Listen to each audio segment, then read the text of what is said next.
Hello दोस्तों, video में आपका स्वागत है। मैं हूं राकेश कुमार और आप देख रहे हैं GIS NCERT। दोस्तों, आज हम हल करने वाले हैं कक्षा 7 के गणित विषय की प्रश्नावली 12.1 के कुछ सवालों को, जो कि ये सवाल नंबर 3 से लेकर के 7 तक, मतलब कि ये प्रश्नावली आज हम पूरी कर देंगे। बाकी इससे पहले के जो सवाल थे 1 से लेके 2 तक, उनको हमने इससे पहले वीडियो में हल किया है। अगर आपने अभी तक वह वीडियो नहीं देखी है तो ऊपर आपको आई बटन पर लिंक मिल जाएगा, आप जा कर के उस वीडियो को देख सकते हैं। ठीक है, तो फिलहाल चलिए आज की वीडियो को शुरू करते हैं।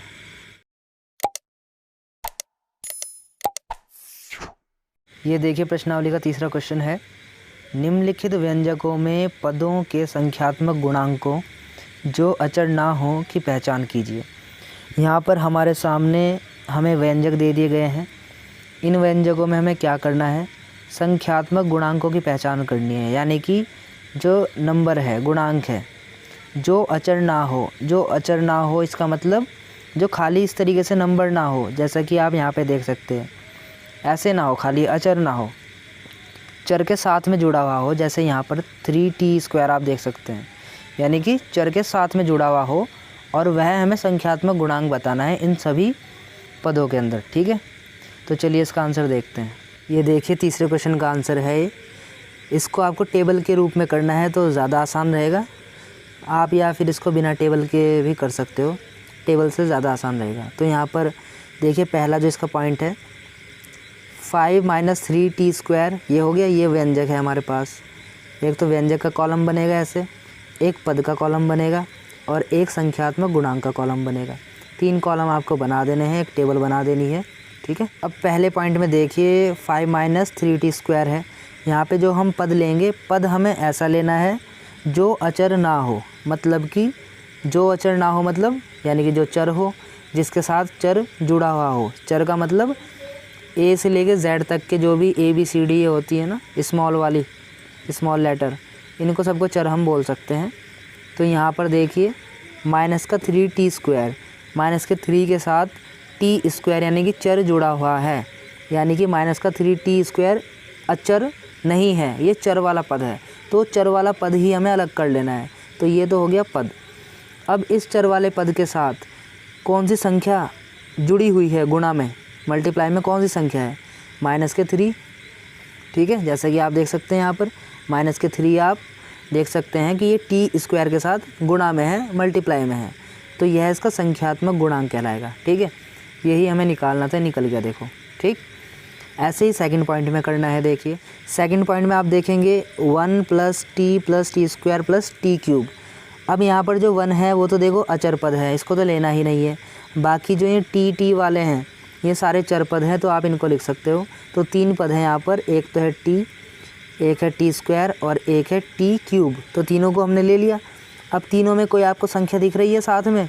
नहीं दिख रही है। तो इस केस में आप 1 1 लिख सकते हो कि इनके साथ 1 1 जुड़ा हुआ है मल्टीप्लाई में, तो इसके ही संख्यात्मक गुणांक हो जाएंगे। ठीक है, अब देखिए इसका तीसरा पॉइंट है x + 2xy + 3y। यहाँ पर आप देखेंगे तीनों ही जो इसके अंदर पद हैं, तीनों ही चर पद हैं, मतलब अचर वाला नहीं है इसके अंदर कोई भी, सब में x y वगैरह जुड़ा हुआ है। तो इसमें तीनों ही पद आपको लेने पड़ेंगे। एक x है, एक 2xy है, एक 3y है। अब x में जो संख्यात्मक गुणांक है कुछ नहीं दिख रहा है, तो 1 1 लिख सकते हो आप। ठीक है, और 2xy में आप देखोगे जो संख्यात्मक गुणांक है, जो संख्या है, क्या है, 2 है, तो इसका संख्यात्मक गुणांक हो जाएगा 2। ठीक है, ऐसे ही 3y में आप देखोगे 3 यहाँ पर संख्यात्मक गुणांक हो जाएगा, जो संख्या इसमें आपको दिख रही है वो 3 है, तो ये इसका संख्यात्मक गुणांक हो गया। ठीक है, अब देखिए फोर्थ पॉइंट में ये दोनों भी आप देखोगे चर वाले ही पद है, खाली संख्या इनमें किसी में नहीं है, तो इन दोनों पदों को ही हम लिख देंगे 100m और 1000n। तो 100m, इसके अंदर संख्यात्मक जो गुणांक है क्या है, 100, और नीचे वाले में, इस वाले में कितना है संख्यात्मक गुणांक, 1000। ठीक है, तो ये हो गया। अब फिफ्थ पॉइंट में देखिए, इसमें भी दोनों चर वाले पद हैं, अचर नहीं है इसके अंदर, तो दोनों को ही लिखोगे -p² q² 7pq। ठीक, अब p² q² में कुछ भी आपको दिखाई नहीं दे रहा, साथ में संख्या जो है, तो यहाँ पर 1 तो होगा ही होगा, लेकिन साथ में माइनस भी है, तो माइनस का 1 आप लिखोगे कि -1 यहाँ पर संख्यात्मक इसका गुणांक है। नीचे 7pq में आप देख सकते हो 7 है, तो यहाँ पर 7 लिख दोगे इसका संख्यात्मक गुणांक। ठीक है, ऐसे ही आप इसका 6 पॉइंट देखोगे, अगर ये भी दोनों चर पद हैं, दोनों को ही लिखना पड़ेगा अब हमें, 1.2a और 0.8b। तो 1.2a में जो संख्या है वो है 1.2, ये संख्यात्मक गुणांक हो गया, और नीचे वाले में 0.8b में है 0.8, ये संख्यात्मक गुणांक हो गया। तो ये हो गया इसका आंसर। ऐसे ही आप 7th वाले में देखिए 3.14 आर स्क्वायर, ये भी चर पद है क्योंकि इसमें आर स्क्वायर लगा हुआ है, ये चर होते हैं। इंग्लिश के जो अल्फ़ाबेट होते हैं स्मॉल a से लेके z तक के, इन सबको आप चरों के रूप में लेते हो। तो अगर ये आपको मिल जाए तो आप समझ जाना कि ये चर वाला पद है। तो इसमें आपने पद लिख लिया 3.14 आर स्क्वायर, तो इसमें जो संख्यात्मक गुणांक क्या है 3.14, ये हो गया। ऐसे ही 8वां पॉइंट में अगर आप देखोगे इसके 2 ब्रैकेट में l plus b equals to 2l plus 2b, यहाँ पर जो व्यंजक है ये है, या तो आप ये लिख लो या ये इसके बराबर है, तो दोनों में से कोई भी ले सकते हो। तो यहाँ पर तो ये अच्छे से नहीं है क्योंकि यहाँ ब्रैकेट में है, इसको आप सॉल्व करोगे, 2 की मल्टीप्लाई पहले अंदर करोगे तो 2l होगा, फिर 2 की मल्टीप्लाई b में भी करोगे 2b हो जाएगा। तो जो आपके पास व्यंजक बन के आएगा फाइनली वो आएगा 2l प्लस 2b। तो 2l प्लस 2b पे आपको काम करना है। तो दोनों ही यहाँ पर चरपद है, 2l भी और 2b भी, तो इन दोनों को आप लिखोगे, और दोनों में ही 2 संख्यात्मक गुणांक है जैसा कि आप देख सकते हो। तो ये हो जाएगा। अब आप 9th पॉइंट में देखिए 0.1y प्लस 0.01y स्क्वायर, दोनों ही यहाँ पर चरपद हैं, दोनों को ही लिखोगे। दोनों के आगे कौन सी संख्या है, इसके आगे है 0.1, ये लिख दोगे, इसके आगे 0.01, ये इनके संख्यात्मक गुणांक हो गए। ठीक है, तो इस प्रकार से हो जाएंगे क्वेश्चन। ये बहुत आसान है, टेबल बनानी है बस आपको इसके अंदर। ठीक है, अब देखते हैं इसका अगला क्वेश्चन। अब देखिए इस प्रश्नावली का चौथा क्वेश्चन का ए पॉइंट है, वे पद पहचानिए जिनमें x है और फिर इनमें x का गुणांक लिखिए। मतलब इन बीजीय व्यंजकों में पहले तो हमें पहचानना है उन पद को जिनमें x है, और फिर हमें x का गुणांक ज्ञात करना है। x का गुणांक मतलब x के साथ जो गुणा में चिपका हुआ है, आप ये भी समझ सकते हो। ठीक है, तो चलिए इसका आंसर देखते हैं। ये देखिए चौथे क्वेश्चन के ए पॉइंट का आंसर है। इसमें भी आपको एक टेबल बनानी है। यहाँ पर आपको 3 कॉलम बना लेने हैं, एक है व्यंजक का, एक है पद जिनमें x है, एक है x का गुणांक। ये 3 कॉलम आपको बना लेने हैं। पहला जो पॉइंट है इसके अंदर जो बीजीय व्यंजक दिया हुआ है वो है y square x plus y. अब इस बीजीय व्यंजक में हमें देखना है कि इसमें x कौन से पद में है, खाली x कौन से पद में आप देख सकते हैं y स्क्वायर x, यानी कि इस वाले पद में x है, तो इस पद को आपको यहाँ पे लिख देना है y स्क्वायर x, ये हमने पद यहाँ पे लिख दिया। फिर अब हमें देखना है कि x का गुणांक मतलब x के साथ कौन चिपका हुआ है या x के साथ गुणा में कौन है।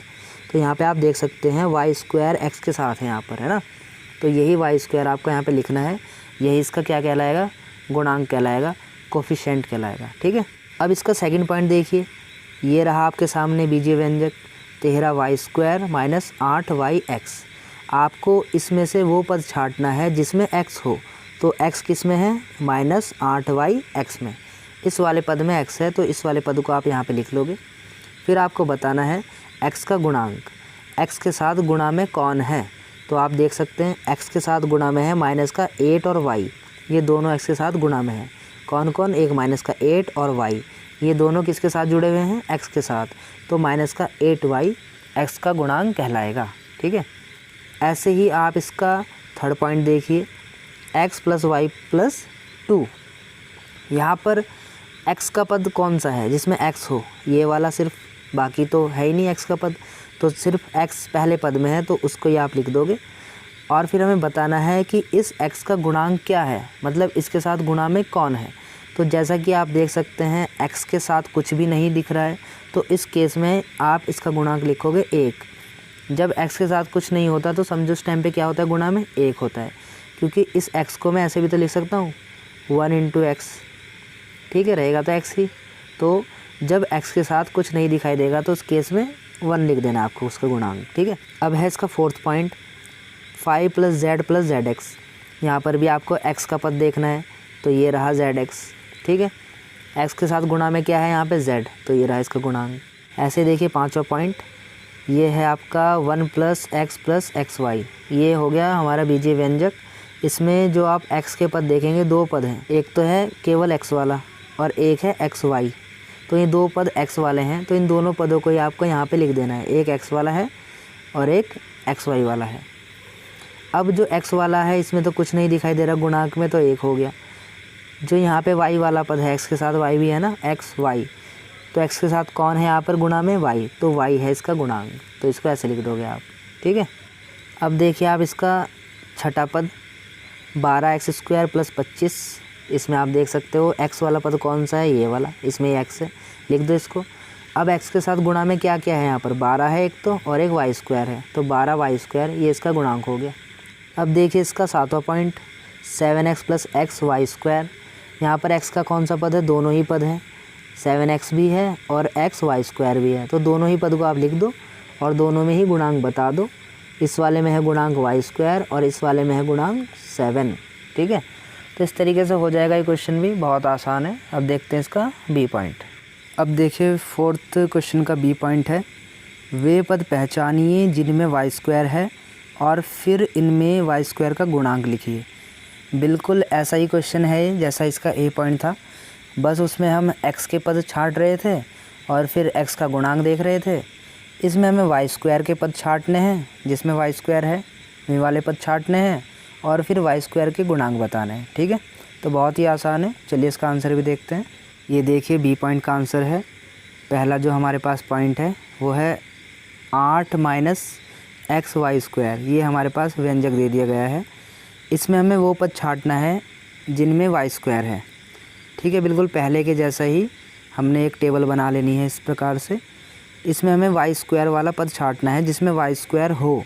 तो यहाँ पर आप देख सकते हैं माइनस का xy², ये एक पद है जिसमें y² आपको मिल जा रहा है, तो यहाँ पे आप लिखोगे माइनस का xy²।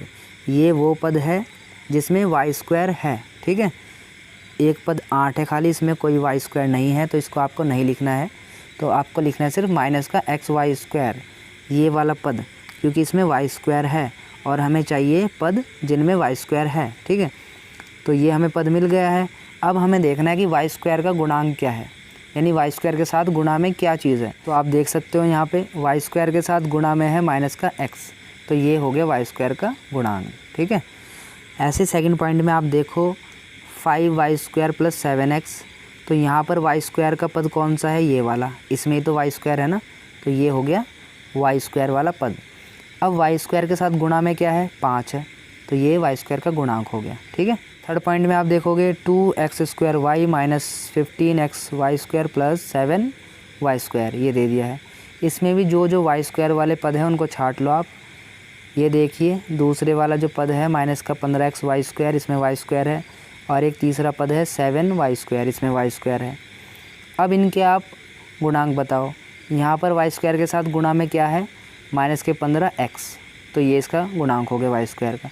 और यहाँ पर y² के साथ गुणा में क्या है, 7, तो ये हो गया इसका गुणांक। ठीक है, तो इस प्रकार से हो जाएंगे। ये हो गया आपका कंप्लीट क्वेश्चन। अब देखते हैं इसका पांचवा क्वेश्चन। अब देखिए प्रश्नावली का पांचवा क्वेश्चन है, निम्नलिखित व्यंजकों को एक पदी, द्विपद और त्रिपद के रूप में वर्गीकृत कीजिए। यहाँ पर जो हमारे सामने ये व्यंजक दिए गए हैं, इनको हमें बताना है कि ये एक पदी है, द्विपद है या फिर त्रिपद है। ठीक है, तो चलिए इसका आंसर देखते हैं। ये देखिए पांचवें क्वेश्चन का आंसर है। मैं यहाँ पर आपको टेबल के माध्यम से इस क्वेश्चन को समझा रहा हूँ, आप चाहो तो बिना टेबल के भी इसको कर सकते हो। ठीक है, तो जैसे पहला पॉइंट है हमारे पास, ये व्यंजक दे दिए हैं और यहाँ पे व्यंजकों के प्रकार दे दिए हैं कि किस प्रकार का व्यंजक है। ठीक है, तो आप देखिए कितने पद है इस व्यंजक में, एक पद और ये दो पद, तो इसका नाम है द्विपद। सेकंड वाले व्यंजक में देखिए सिर्फ एक ही पद है, तो इसका नाम है एक पदी। थर्ड वाले व्यंजक को देखिए, एक पद, दो पद, तीन पद, तो इसका नाम त्रिपदी दे दिया हमने। ठीक है, मैंने आपको समझाया था कि पद कैसे पता चलेंगे, बीच में इनके निशान होंगे। कैसे निशान, प्लस या माइनस के, जो भी, जैसे कि आप देख सकते हैं यहाँ पर x है, एक पद हो गया, बीच में फिर एक निशान है प्लस का, फिर ये दूसरा पद हो गया, फिर एक और निशान है माइनस का हो या प्लस का हो, कोई भी निशान हो सकता है इनमें से, माइनस प्लस में से, तो एक ये तीसरा पद हो गया। तो इस प्रकार से इसमें तीन पद है, इसलिए इसका नाम त्रिपद है। ठीक है, ऐसे ही इसका फोर्थ पॉइंट है, ये सिर्फ एक पद है, देखो तो एक पद ही। फिफ्थ पॉइंट है, इसमें कितने पद हैं, 1 2 3, तो ये त्रिपद हो जाएगा। ठीक है, फिर देखिए इसका सिक्स पॉइंट है, इसमें भी दो पद हैं, 5 हो गया एक, तो एक है -3t, तो ये द्विपद हो गया। सातवां देखोगे इसमें कितने पद है, एक पद और ये दो पद, द्विपद हो गया। आठवां पूरा एक पद है, एक पद ही हो गया, ठीक है। फिर नौवां देखिए आप, इसमें कितने पद हैं, एक दो तीन, तो त्रिपद।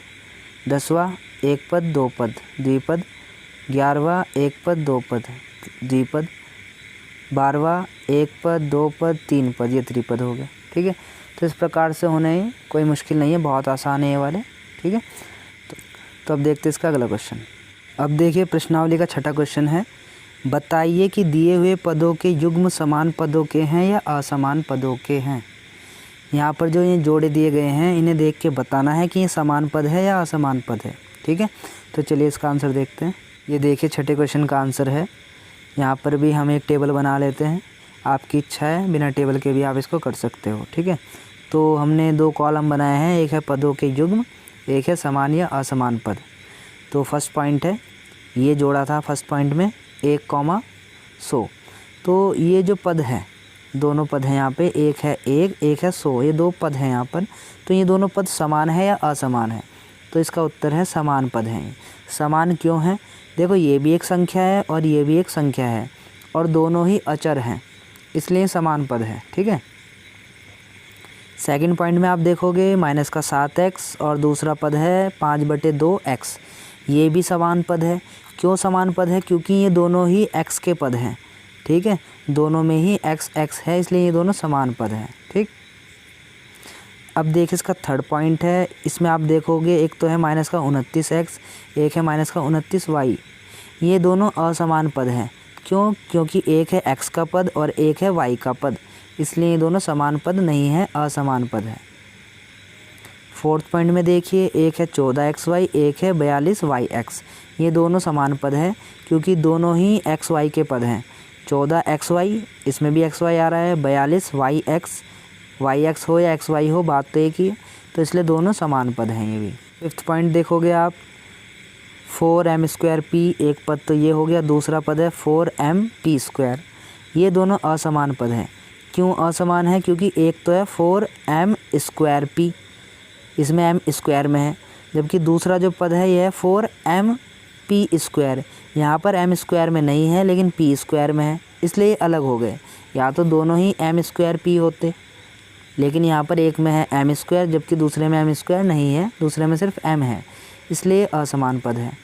6 पॉइंट में आप देखोगे, एक है 12xz और दूसरा है 12x²z², ये दोनों असमान पद हैं क्योंकि एक है xz वाला, दूसरा है x²z² वाला पद, इसलिए ये अलग अलग हो गए, ठीक है, इसलिए असमान पद है, ठीक है। तो इस प्रकार से हो जाएगा ये क्वेश्चन भी, ज़्यादा मुश्किल नहीं है, बहुत ही आसान है। अब देखते हैं इसका अगला क्वेश्चन। ये देखिए, ये है प्रश्नावली का 7वां क्वेश्चन और ये इस प्रश्नावली का आखिरी क्वेश्चन भी है। निम्नलिखित में समान पदों को छांटिए। यहाँ पर हमें इसके 2 पॉइंट दिए गए हैं, ए पॉइंट और बी पॉइंट, और इनमें जो समान पद हैं वे हमें छांटने हैं, उनके जोड़े बनाने हैं, ठीक है। तो चलिए इस क्वेश्चन का भी आंसर देखते हैं। ये देखिए 7वें क्वेश्चन का आंसर है, ए पॉइंट है, ए पॉइंट के पहले हम समान पद छाटेंगे। इसमें ये लिखा हुआ है समान पद निम्नलिखित है ए पॉइंट के। तो आप देख सकते हैं यहाँ पर जो समान पद है, पहला है यहाँ पे -xy², तो हमने ये ले लिया -xy²। तो दूसरा पद भी हमें ऐसे ही देखना है जिसमें x हो और y² हो। तो आप देख सकते हैं इस प्रकार का पद ये रहा, x और y², ठीक है। तो हमें चर एक जैसे ढूंढने हैं, तो जैसे ये था इसमें xy², ऐसे इसमें भी है xy², तो ये दोनों पद समान हो गए, देखिए। तो ये फर्स्ट पॉइंट बन गया इसका, ठीक है। ऐसे इसमें आप सेकंड पॉइंट देखिए, -4yx², तो वही हमने लिख लिया -4yx²। तो अब हमें yx² वाला ही ढूंढना है, तो yx² वाला ढूंढिए, आपको कहाँ मिल रहा है इसमें। तो देखिए अगर आपको ये मिल जाता है yx², वही इसका समान पद हो जाएगा। तो आप यहाँ पे देख सकते हैं, ये देखिए 20x²y, या तो आप इसको 20x²y बोल दीजिए, या आप इसको yx² ही बोल सकते हैं। या तो देखो yx² है या x²y है, बात एक ही है दोनों में यही चीज़, इसमें भी y है, इसमें भी y है, इसमें x² है, इसमें x² है, बस आगे पीछे हो गए मल्टीप्लाई में, उससे कोई फ़र्क नहीं पड़ता, ठीक है। तो आप देखोगे कि -4yx² और 20x²y दोनों के जो चर हैं आगे इसमें समान ही है। इसमें भी एक्स स्क्वायर है और इसमें भी एक्स स्क्वायर है, इसमें भी वाई है और इसमें भी वाई है। तो इस प्रकार से ये दोनों समान पद हो गए हैं। ठीक है। थर्ड पॉइंट आप देखोगे इसमें, जब उसमें आपको मिलेगा यहाँ पे 8x², यानी कि एक्स स्क्वायर वाले देखने हैं आपको इसके अंदर पद। तो एक तो ये हो ही गया, एक ये रहा देखो माइनस का 11x², ये एक पद इसके अंदर मिल गया है। और एक पद आपको ये मिल जाएगा माइनस का 6x²। तो देखो तीनों ही पद x² वाले पद हैं, तो इसलिए तीनों समान पद हो जाएंगे। इसलिए हमने ये यहाँ पे समान पद में दिखा दिया कि ये तीनों समान पद हैं। ठीक है। इसके बाद आप देखिए 7y। ठीक है, 7y क्योंकि ये तो हो चुका पहले ही, तो 7y देखिए, तो 7y एक पद हो गया। इसके जैसे दूसरा पद देखिए जिसमें y हो, एक तो ये है और एक आपको मिल जाएगा ये वाला खाली y पद इसमें ही है, और कोई ऐसा नहीं है जिसमें खाली y हो। तो इस प्रकार से इसमें फोर्थ पॉइंट मिल जाएगा 7y, y, ये दोनों पद समान हैं। इसके बाद आप देखो ये वाला, क्योंकि ये तो हो चुका 11 वाला पहले से ही, माइनस का 100x वाला देखिए, माइनस का 100x यानी कि x वाला पद आपको देखना है। तो एक तो ये पद हो गया और एक हो गया ये 3x, दोनों x वाले पद हैं। ये बन गया फिफ्थ पॉइंट। फिर आप देखिए माइनस का 11y(x), ये अभी रह गया, इसको देखिए y(x) वाला पद देखना है आपको या xy वाला पद देखना है, दोनों एक ही हो जाएंगे। ठीक है। तो ये रहा देखिए 2xy, तो 11y(x) या xy, ऐसे 2xy या y(x) एक ही बात है, तो ये भी समान पद हो गए देखिए। ठीक है। तो इस प्रकार से ए पॉइंट के अंदर 6 हमें समान पद मिल गए हैं। ऐसे ही इसके बी पॉइंट में आप देख सकते हैं 10 PQ वाला ही आपको देखना है, तो वही देखिए और आपको आंसर इसका मिल जाएगा। तो 10 PQ है। इसके अलावा माइनस का 7 QP या PQ एक ही बात है, एक जैसे पद हो गए हैं। ठीक है। ऐसे आपको एक मिल जाएगा 78 QP बोल दे या PQ बोल दे, एक ही बात है। तो ये देखिए तीनों आपको समान पद मिल गए हैं। इसके अलावा फिर आप और देखोगे इसमें 7P, आप देखो 7P, तो ऐसे P वाला देखो और कोई आपको P वाला मिल रहा है, तो इसमें ये देखिए एक ये मिल गया आपको 2405P, तो दोनों PP वाले हैं, ये समान पद हो गए हैं। ठीक है। फिर आप देखिए यहाँ पर 8Q, अब QQ वाले आपको ढूंढने हैं। QQ वाले आप देखोगे तो इसमें मिलेगा आपको 100Q वाला, ये रहा माइनस का 100Q, ये दोनों समान पद हो गए, ये लिख दिया देखो। ठीक है। फिर आप देखोगे -P² Q², तो -P² वाला आपको दूसरा पद देखना है। तो आप देख सकते हैं यहाँ पे P² और Q² वाला पद।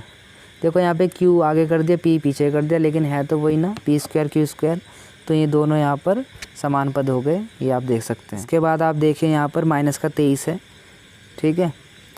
और यानी कि ये खाली नंबर है, ऐसे नंबर वाला आपको और कोई देखना है।